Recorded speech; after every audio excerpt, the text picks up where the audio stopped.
Hey guys, this short demonstration of my cheap eBay power supply, which pretends to look like a laboratory equipment, but it's pretty much useless to do any laboratory kind of job.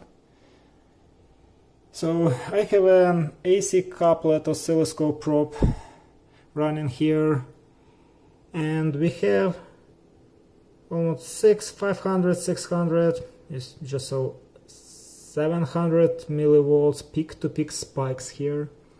So it has like switching processes happening inside to control the voltage. And the frequency of that is 300 kilohertz. So which might be okay to do such things like charging LiPo batteries or power up the light bulb in your room. I don't know. But if you want to design some and evaluate some kind of audio amplifier with it, it's pretty much impossible. You will bury yourself in the noises. Thank you.